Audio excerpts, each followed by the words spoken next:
Listen closely, for this is no ordinary tale of love and betrayal. This is a story of fortunes won and lost, of secrets concealed behind polished smiles, and of a man who vanished at the very moment his pregnant wife needed him most.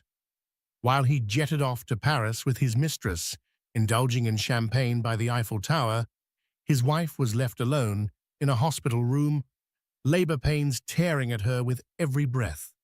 Before he could save her, his romantic getaway fate took its toll. An unexpected social media post, two newborns wrapped in blankets clutching a single piece of paper, brought his entire empire crashing down. Daniel Parker was never an ordinary man. He grew up in Chicago in a well-to-do family that prided itself on luxurious living and proud old money traditions. He attended every prestigious summer camp, was on the advanced chess team in high school, and later graduated from the University of Chicago with a degree in finance. People around him often said he was destined for greatness. It was as though success had been woven into his DNA, passed down from his banker father and philanthropic mother. But Daniel's greatest pride was not his inherited wealth or the brand-new sports cars he drove each year.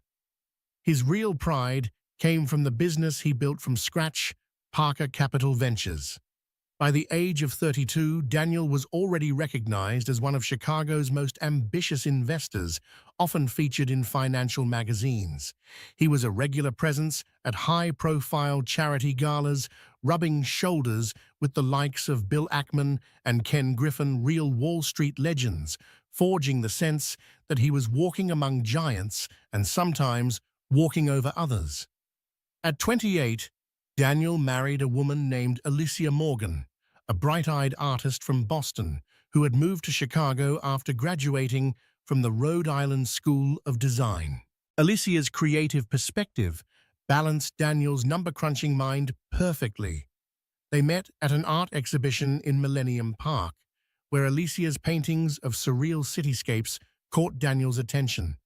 Their relationship was a whirlwind romance. Morning coffees turned into late-night strolls by the lake, culminating in a lavish wedding at the historic Drake Hotel. She brought warmth and color into his black-and-white business world. He adored her vibrant spirit. She admired his tenacity and drive. The early years of their marriage were a golden dream. Alicia's art studio thrived with customers.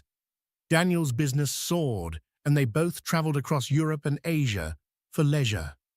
Their social media accounts were filled with snapshots from Santorini sunsets to Tokyo's neon-lit streets. Friends envied their seemingly perfect union, but beneath the polished exterior, cracks were forming. Daniel's obsession with expanding Parker Capital Ventures began to overshadow everything. Late nights at the office replaced romantic dinners, and Alicia's once lively conversation became stifled by Daniel's repeated excuses. It was only a matter of time before the longing for affection found a dangerous outlet. Alicia's pregnancy came as a gift. She had been hoping for children for 2 years, and after a doctor's visit, she discovered she was carrying twins. Suddenly, she felt a new sense of hope, believing that children would bring Daniel closer again, bridging the distance between them. For a while, that seemed to be the case. Daniel was proud, telling everyone from his board of directors to the barista at his favorite coffee shop that he would soon be a father of 2. Even the brand of baby clothing and strollers became a minor obsession, as Daniel wanted the absolute best for his children.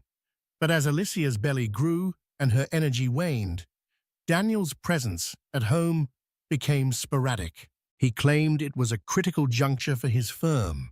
His portfolio was expanding.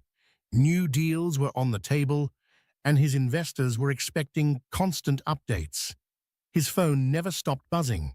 He started spending nights in the office under the pretense of late-night meetings with international clients. Unknown to Alicia, though these nights were often spent at a luxurious high-rise condominium with a breathtaking view of Lake Michigan, where he was not alone. Her name was Celeste Dupont, originally from Marseille, France. She had moved to Chicago 2 years prior to work for a modeling agency. When she crossed paths with Daniel at a fundraising event hosted by the Philanthropic Circle that included real names like Pritzker and Crown Celeste, quickly caught Daniel's eye. Statuesque, raven-haired, and possessing an elegant accent, Celeste exuded a certain mystique. Daniel's admiration soon shifted to flirtation, and within weeks, flirtation spiraled into a full-blown affair. At first, Celeste was just a secret indulgence. Daniel's well-practiced charm flattered her, his expensive gifts dazzled her, and his connections to Chicago's elites promised her glamorous opportunities. She thought it harmless, a fleeting romance with a wealthy man. But as months went by, she became more ambitious. She recognized Daniel's desperation for novelty, his restlessness in a dull marriage. She tapped into that dissatisfaction, slowly encouraging him to spend more time and money on her. Over candlelit dinners, in Michelin-starred restaurants, Celeste laid out the fantasy of freedom and passion he was missing at home. She never spoke of Alicia, and Daniel never bothered to mention the pregnancy. In Celeste's world, there was only the two of them. Alicia was no fool. While her initial focus had been on painting a new series of canvases dedicated to impending motherhood, she gradually felt something shift in Daniel's behavior. The subtle changes first manifested in his cologne, a lingering scent of perfume on his suit jacket. Other times, he would come home late with no logical explanation, or his phone would ring incessantly with calls he refused to answer in front of her. She tried ignoring it, convincing herself it was just business stress. She told herself that Daniel was under immense pressure, especially now with twins on the way. But Alicia's intuition refused to be silenced. At 7 months pregnant, she rummaged through their closet, cleaning out space for baby supplies. That was when she discovered receipts for women's clothing far too small to be for her, and extravagant jewelry she had never seen Daniel gift her. Her heart pounded as she pieced the puzzle together. The hush-money dinners, the overnight absences, the forced smiles that never reached his eyes. Daniel was having an affair. Her first instinct was shock. She felt rage churn in her stomach, but it was drowned by sorrow. Pregnant with twins, dealing with swollen ankles, back pain, and the emotional roller coaster of pregnancy hormones, Alicia felt abandoned and deeply hurt, yet she kept her composure. Instead of confronting Daniel outright, she decided to gather more information. She reached out to her cousin Maria, who worked at a private investigations firm in Seattle. While Maria couldn't personally investigate in Chicago, she guided Alicia on basic ways to track suspicious behavior. Alicia began documenting Daniel's comings and goings, checking his credit card statements, and even snooping through his phone. Each discovery confirmed her worst fears. By the time Alicia had compiled enough evidence to confirm the affair, Celeste had already begun making demands on Daniel, demands that surpassed the occasional European vacation or showy gift. She wanted something big, something that would set her apart from all of Daniel's usual corporate acquaintances. She wanted a trip to Paris, her homeland, but not just any trip, a whirlwind romantic getaway, complete with 5-star hotels, private tours of the Louvre, and first-class flights. Daniel, high on the dopamine rush of this reckless relationship, found himself promising her exactly that. Yet he hesitated, because Alicia's due date was just around the corner. Whenever Celeste mentioned the idea of going to Paris in the coming weeks, Daniel would stammer excuses. He tried to tell her it was a busy season, at work, or there were some complications at home. But Celeste was cunning. She saw right through his half-hearted reluctance.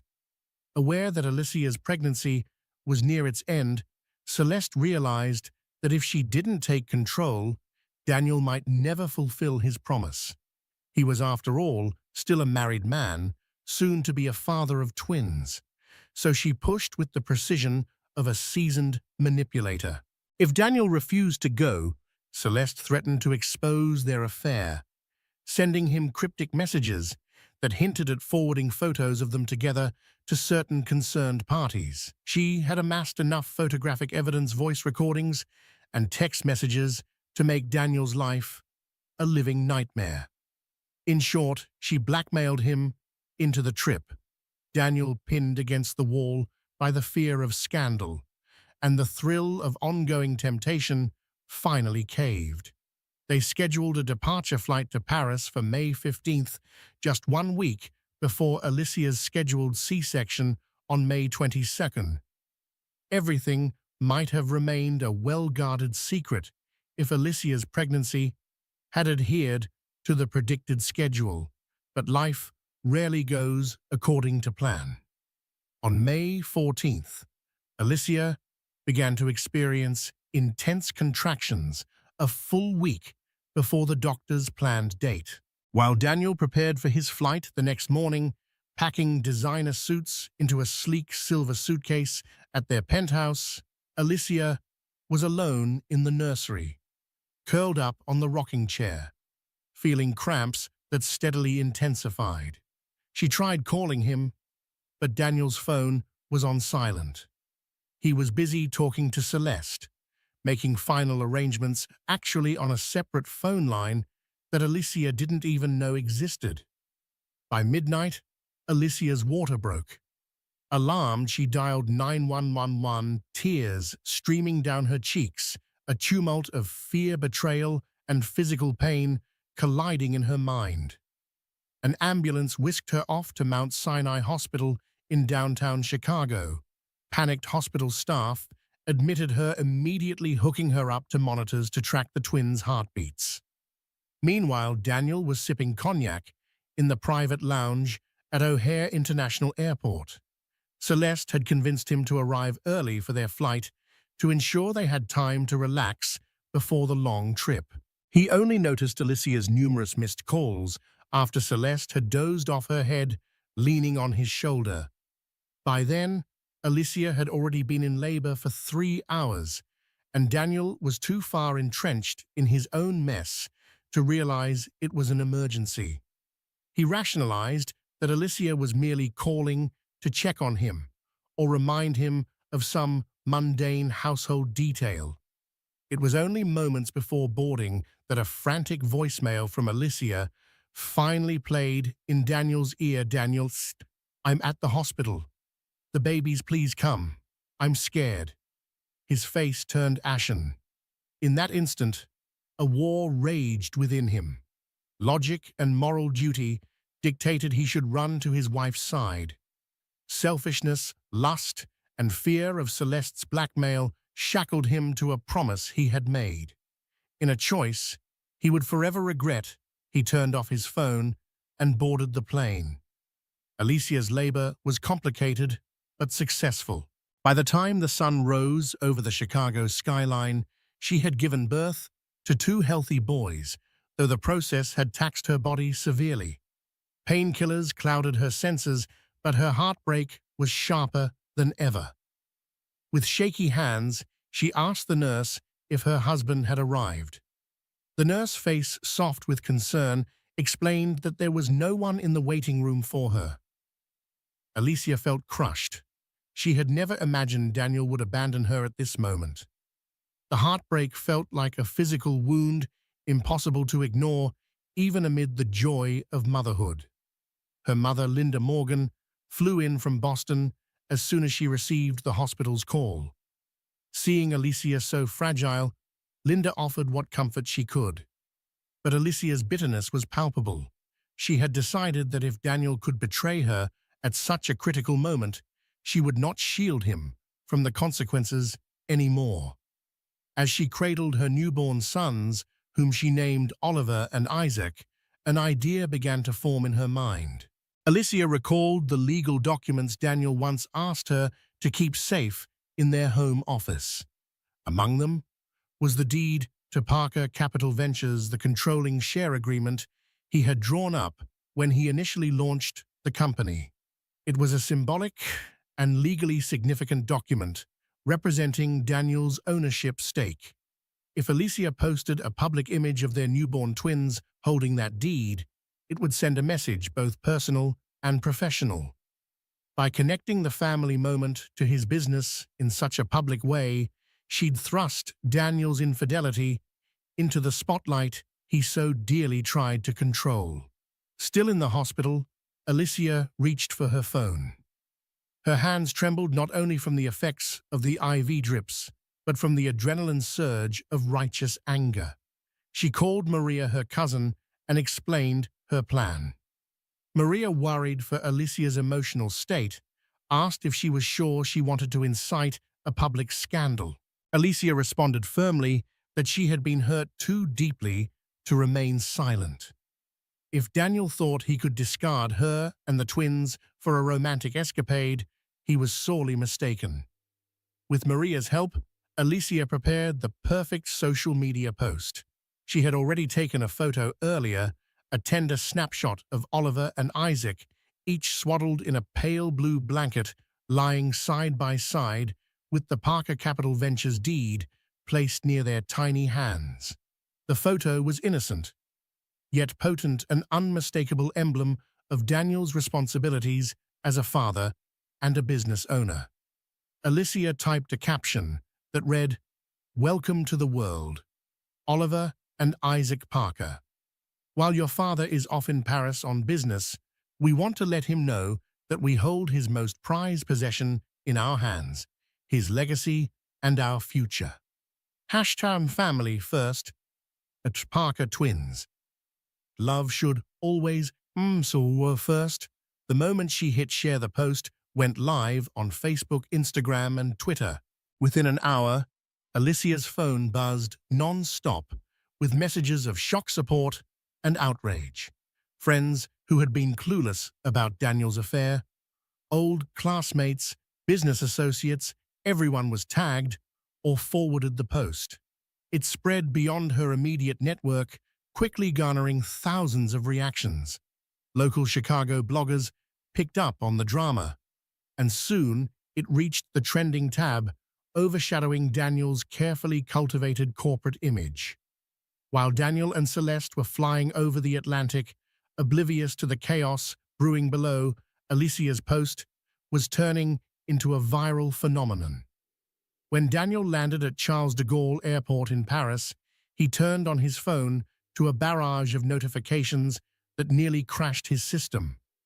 He noticed calls from his mother, Linda Morgan, his best friend, Robert Harding, and countless texts from business colleagues. His heart pounded as he read messages demanding to know if the viral post was real. Others condemned him for his absence during his wife's labor. Some even threatened to withdraw their investments from Parker Capital Ventures if the scandal tarnished the firm's reputation further.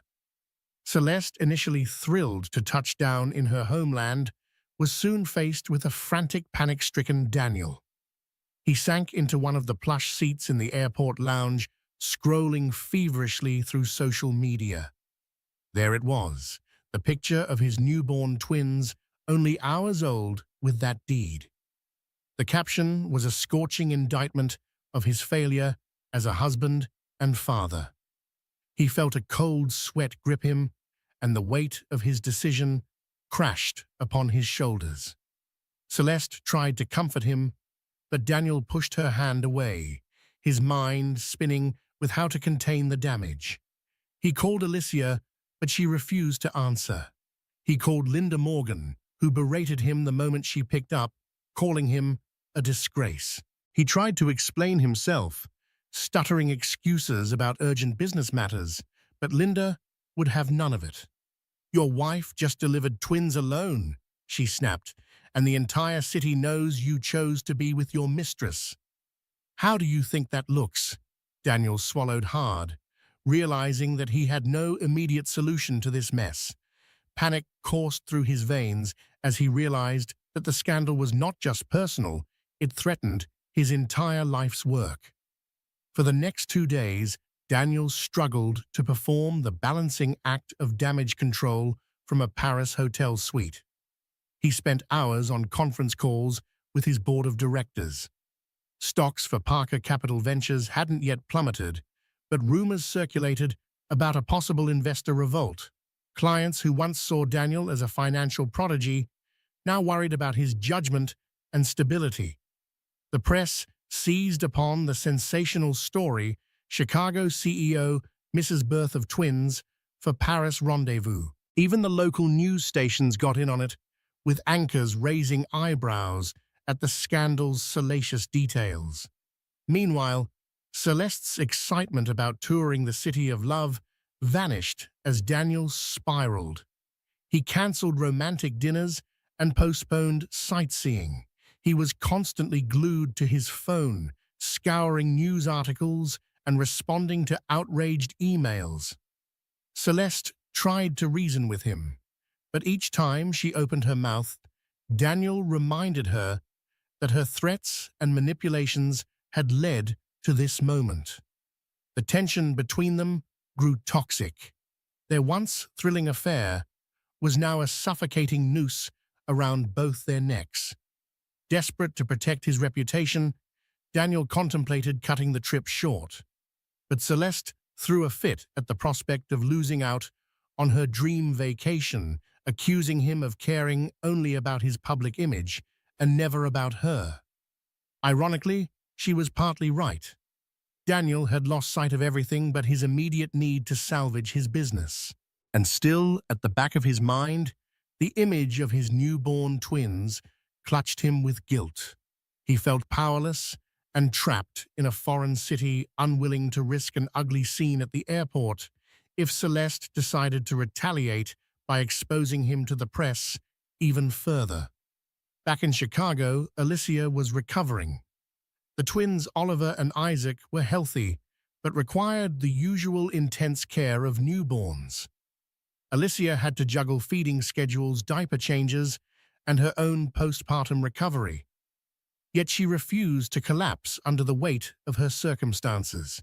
She drew strength from the outpouring of support on social media, even as she fielded invasive questions from curious reporters.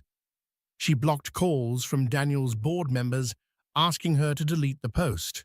She refused to answer any messages from Daniel's allies who, in thinly veiled threats, warned her that humiliating Daniel could lead to dire financial consequences for her and the twins. Alicia stood her ground. She had the moral high ground, and she was determined to keep it. She hired a lawyer, Caroline Henderson, an old friend from college, who had successfully handled high-stakes divorce cases. Caroline assured Alicia that she could fight for child support custody and a portion of Daniel's assets if it came down to it. Given Daniel's glaring negligence, the law would likely be on Alicia's side. Despite the swirl of hostility, Alicia experienced moments of pure joy with her babies. Holding Oliver and Isaac in her arms, she felt a fierce, protective love overshadowing all else. She promised them that she would never let them feel unwanted or unloved. Their innocent eyes gave her courage. She channeled her emotions into writing a personal statement, clarifying her decision to go public. She posted it on social media. This was never about vengeance. It's about accountability. My children deserve a father who cares. And if Daniel Parker can't show up at the hospital, then let the world see where his priorities lie. I won't be silenced, and neither will Oliver and Isaac. Thank you to everyone who has shown us love and support. Under pressure from his board of directors, Daniel arranged a hasty press conference at a small venue near the Champs-Élysées, hoping to put rumors to rest. It was a surreal scene, a Chicago businessman flanked by a Paris skyline, addressing a scandal that had gripped online audiences across continents. Celeste was nowhere to be seen at the conference, but cameras flashed as Daniel stood before a podium attempting to appear composed. He began by thanking everyone for their concerns and apologized for any distress caused by miscommunication between him and his family. He claimed he had been on a vital business trip that unfortunately coincided with the early birth of his children. Daniel's carefully worded statement even hinted at private matters he would address upon returning to the States. But the journalists wouldn't let him off so easily. Their questions cut like knives. Is it true you were traveling with your mistress? Why did your wife have to deliver alone? Do you have any comment on the leaked photos of you and Ms. Dupont at a Chicago penthouse? Daniel's attempt at damage control fell apart. He stammered half denials, refused to comment on personal questions, and ended the conference abruptly. Within minutes, media outlets published scathing articles describing his performance as evasive, raising more suspicion about the seriousness of his situation. The fiasco only added fuel to the raging fire in Chicago, where Alicia's post continued gaining traction. Daniel realized with sinking dread that only a direct confrontation at home could quell this storm. Days later, Daniel booked a return flight to Chicago, leaving Celeste behind in Paris. She lashed out in the hotel suite, smashing a vase and hurling insults. He tried to appease her with promises of future reconciliation and financial support, but she saw through it.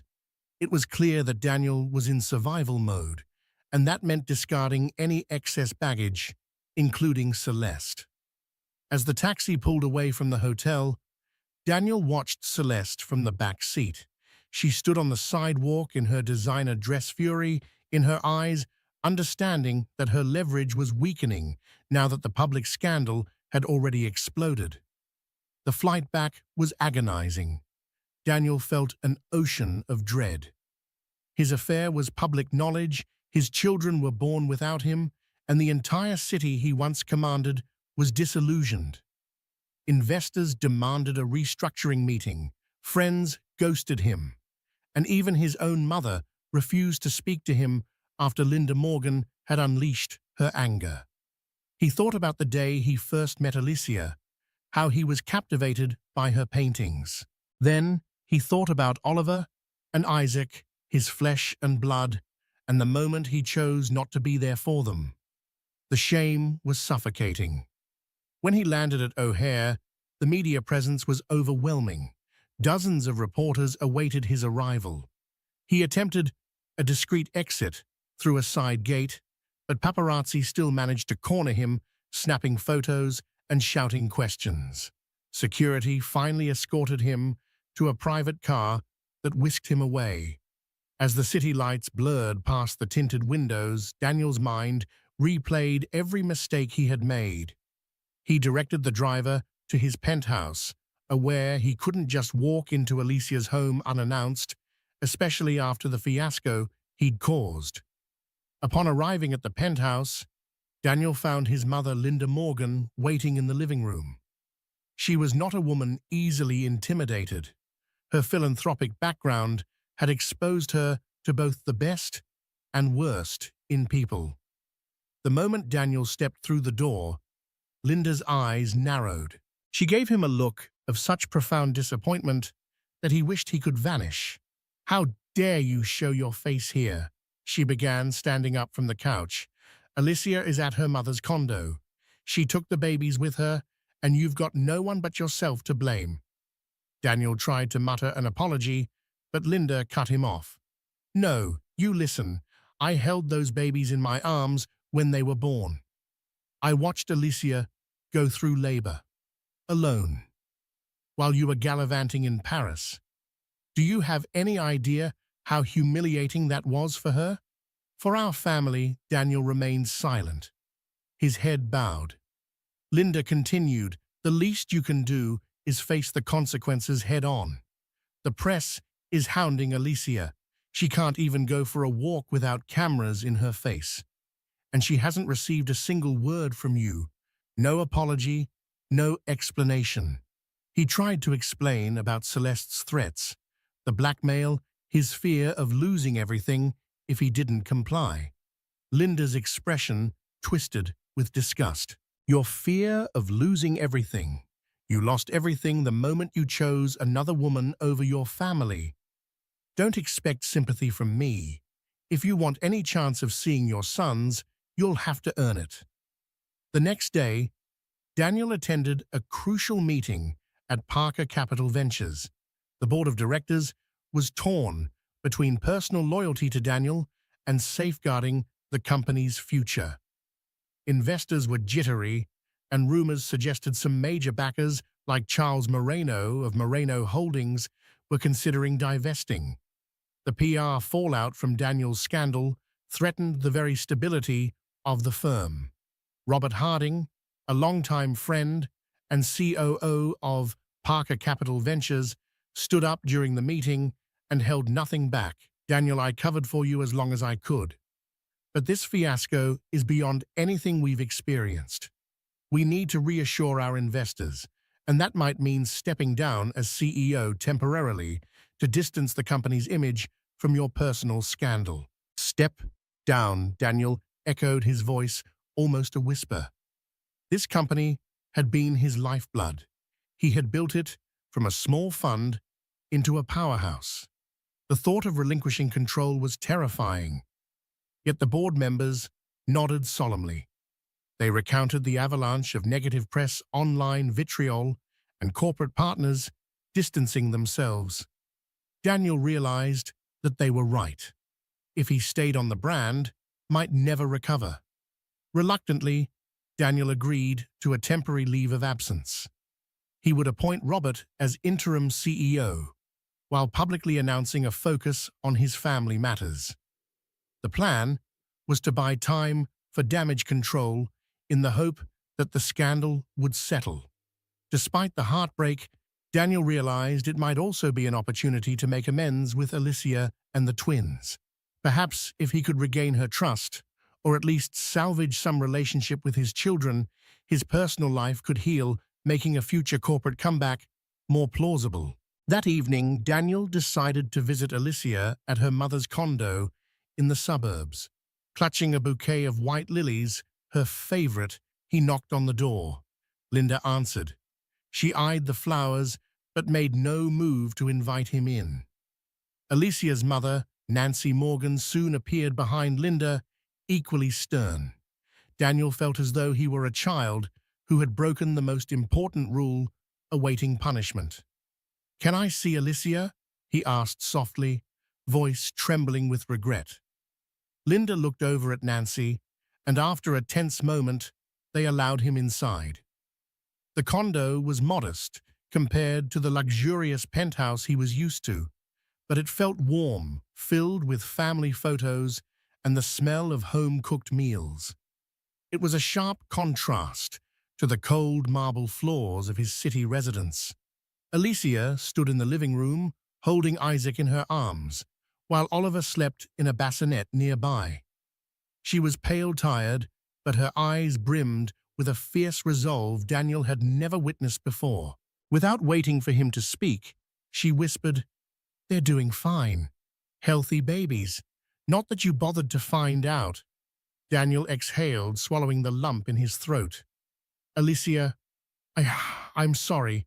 I know words mean nothing at this point, but I need you to know that I regret everything. I was blinded by stupidity, by vanity, and I hurt you more than I can ever repair." She studied him for a long moment. Then, in a calm tone that belied the anger she must have felt, Alicia said, "Regret doesn't undo what you did. Regret doesn't erase the memory of giving birth alone, or the messages I get every day from strangers discussing my marriage like it's a reality show."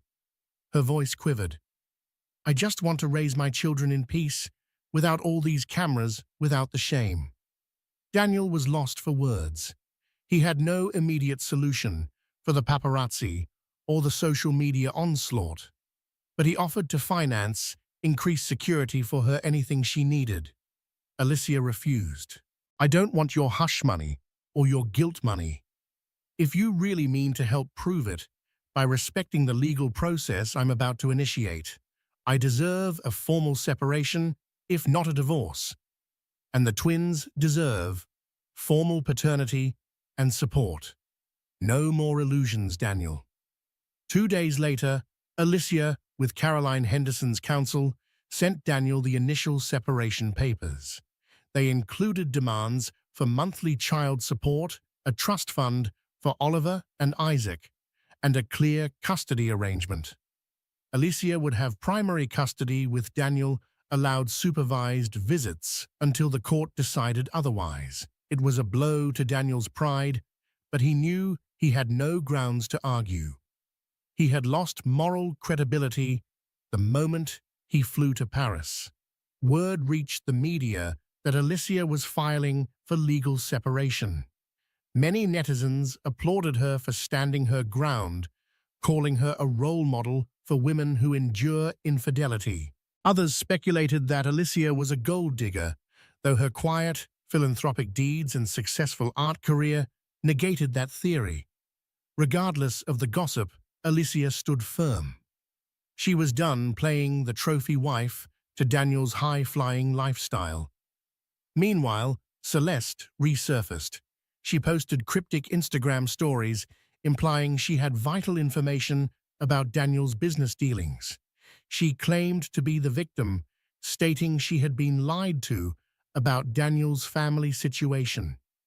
Tabloid interviews soon followed, in which Celeste recounted how Daniel had promised her love and a future. Though the public sentiment largely labeled her a homewrecker, some fell for her sob story. Daniel's name was once again dragged through the mud, fueling the tabloid circus.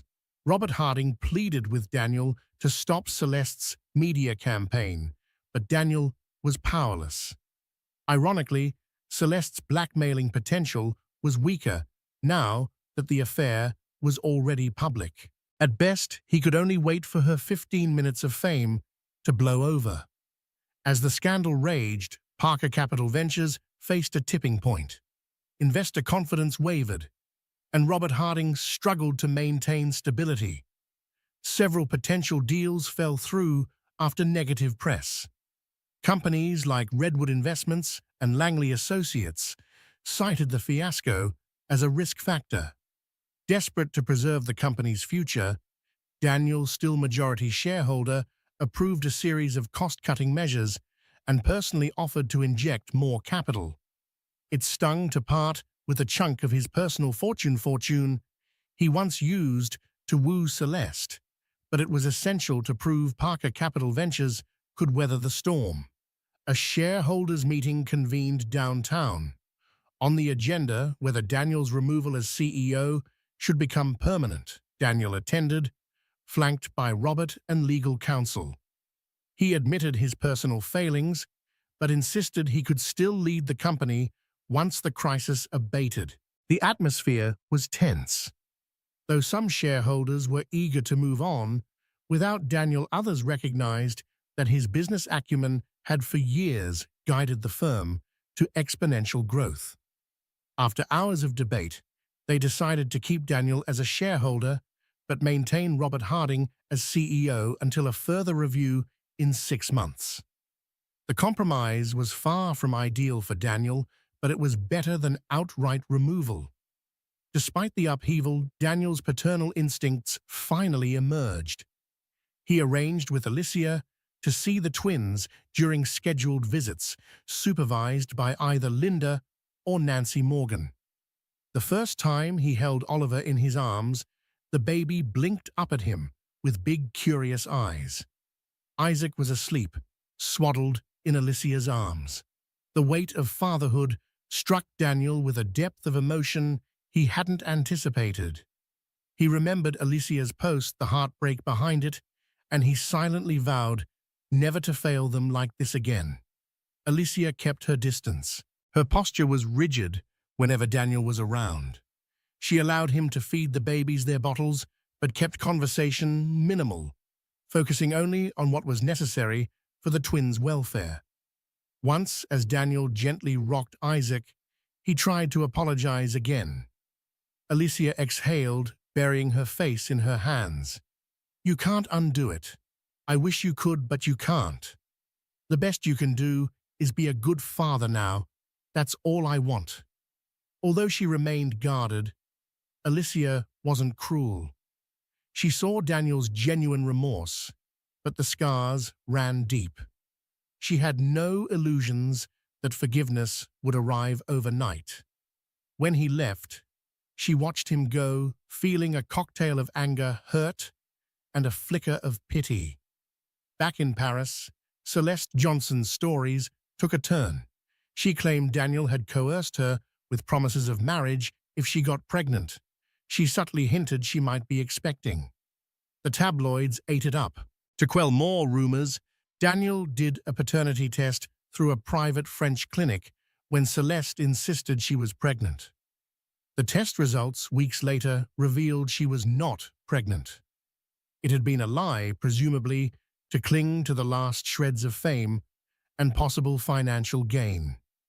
Her deception exposed Celeste's media attention plummeted. She found herself blacklisted in certain modeling circles as agencies detested scandal overshadowing their brand. Alone, and without Daniel's financial safety net, she faded from the limelight, occasionally popping up in tabloids for drunken altercations or bizarre claims. The mistress who once enthralled Daniel had become a tragic figure, undone by her own manipulations. Daniel felt a twisted sense of relief, tempered by guilt for having ever been involved with her. Interestingly, as Celeste's manipulations came to light, public sympathy shifted slightly in Daniel's favor. While few absolved him of abandoning Alicia, many recognized that Celeste had exploited the situation for personal gain. Some even argued that her blackmail attempts had cornered Daniel. Online discussions became more nuanced, with a portion of netizens acknowledging that Daniel might have been manipulated. But this did little to ease Alicia's pain or the fact that Daniel had still made that fateful choice to board the plane.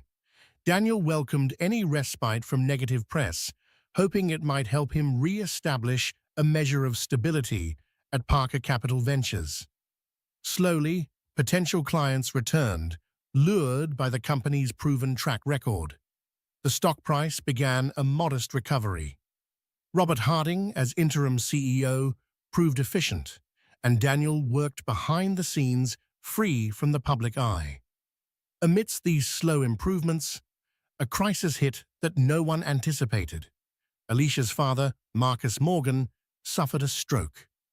Doctors quickly operated, but his condition was critical. Alicia spent long nights at the hospital, refusing to leave his side. In these dire moments, Daniel stepped up in a way she never expected. He quietly arranged for the best neurologists from Rush University Medical Center to consult on Marcus's case. He also covered any medical expenses without making a fuss about it. Alicia found him in the waiting room one evening, pacing anxiously. It struck her how different he looked. Hair disheveled, dark circles under his eyes. He offered her coffee. She accepted. In that hushed corridor, they talked not about affairs or business, but about life and mortality. Alicia confided her fears of losing her father, how she'd always been Daddy's girl, how he had supported her art from day one. Daniel listened genuinely, no longer the arrogant mogul, but a humbled man. When Marcus stabilized, Alicia allowed Daniel to visit him.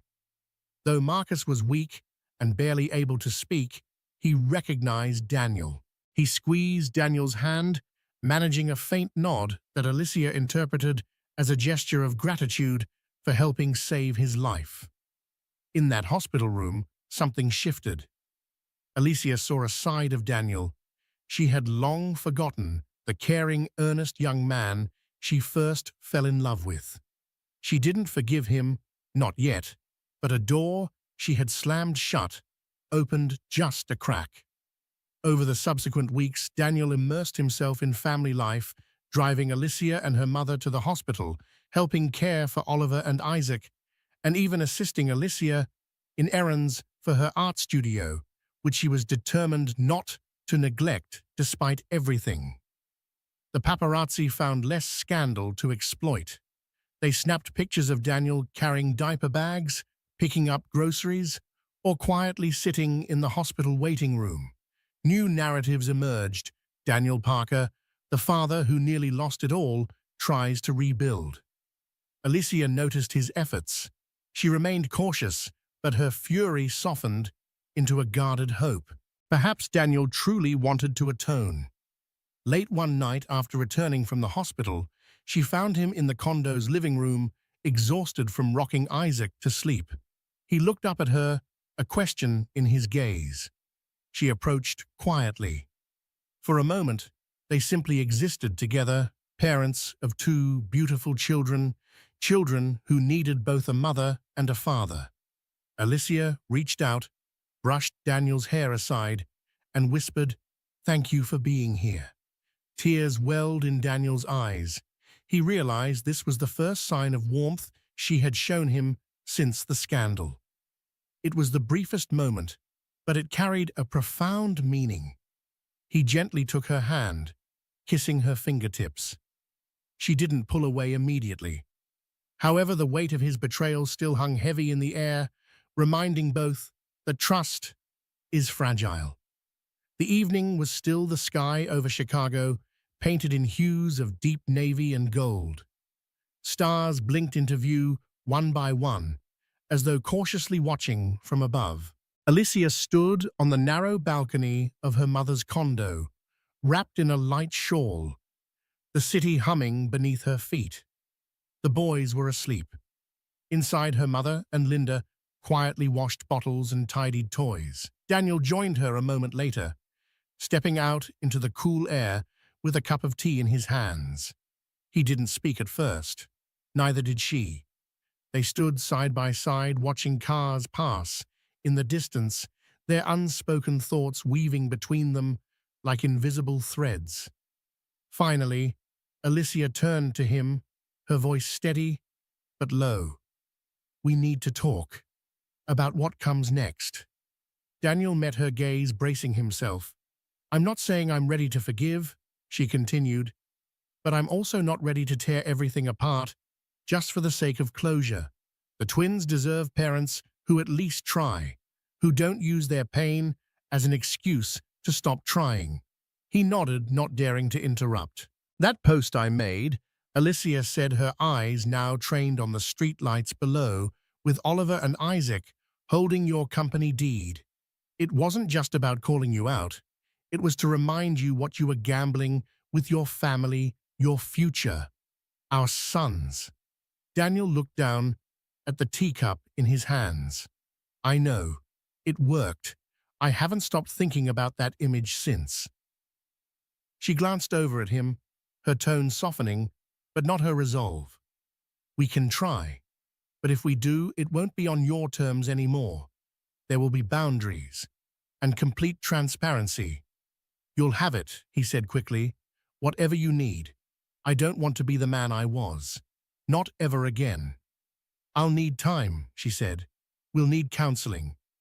And you'll need to keep up your end of everything: support for the twins, accountability, no more secrets. Not one." "I'm committed," Daniel said. "To the boys, to this process, and to you if you'll let me earn my way back." Alicia studied his face.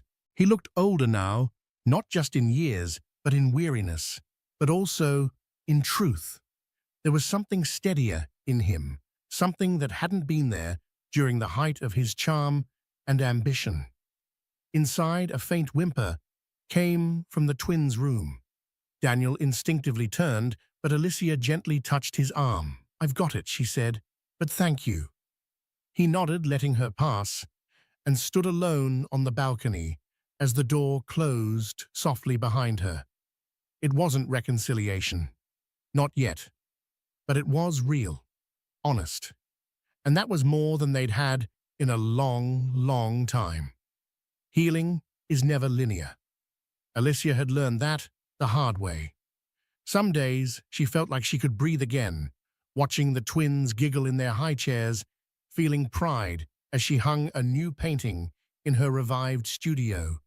But other days, memories gripped her like ice around the ribs. She'd suddenly remember the hospital room, the silence of labor without Daniel, and that crushing moment she realized he had chosen someone else during the most vulnerable chapter of their lives. And yet she hadn't collapsed. Instead, she chose to rebuild. It started slowly. She agreed to meet Daniel for coffee at a neutral cafe near her mother's condo. They didn't talk about the past, not at first. Instead, they talked about the boys, how Oliver had started babbling dada, how Isaac clapped at the sound of music. Daniel listened intently, nodding, smiling, but also visibly holding back emotion. She could see it, the shame, the longing, the gratitude for simply being invited to witness his children's lives. At the advice of their therapists, they resumed couples counseling. The sessions were raw. Alicia didn't hold back. She described the humiliation, the pain of reading Celeste's interviews, the betrayal of waking up postpartum to tabloids dissecting her marriage. Daniel took it, every word. He didn't deflect, he didn't excuse. He just listened, really listened, for the first time in years. I wasn't just grieving the affair, Alicia told him one day. I was grieving the man I thought I married, the man who would have never left me in that room alone. Daniel swallowed, hard eyes rimmed red. I grieve him too, because I don't know when I stop being him.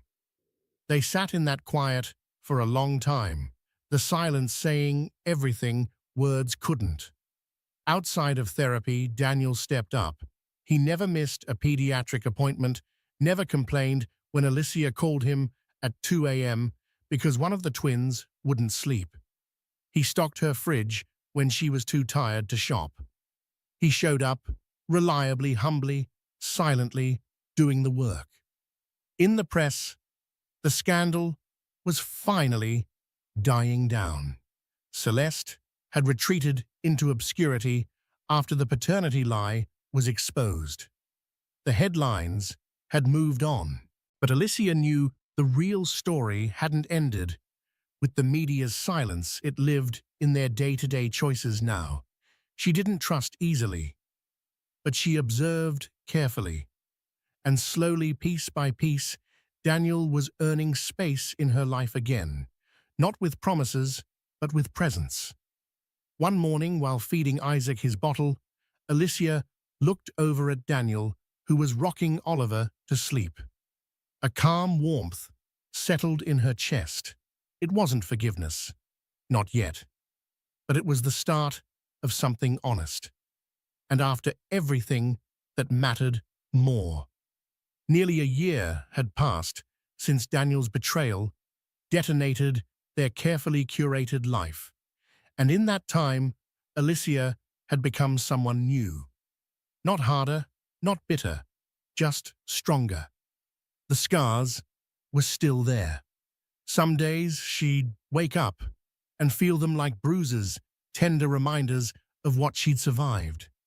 But on most mornings now, it wasn't pain that greeted her first, it was purpose. This morning was one of those. The air in Lake Geneva, Wisconsin, was crisp, scented with pine and the distant smoke of lakeside cabins. Alicia stood by the porch, watching Oliver and Isaac wobble across the grass with their toy buckets, chasing ducks and laughing uncontrollably.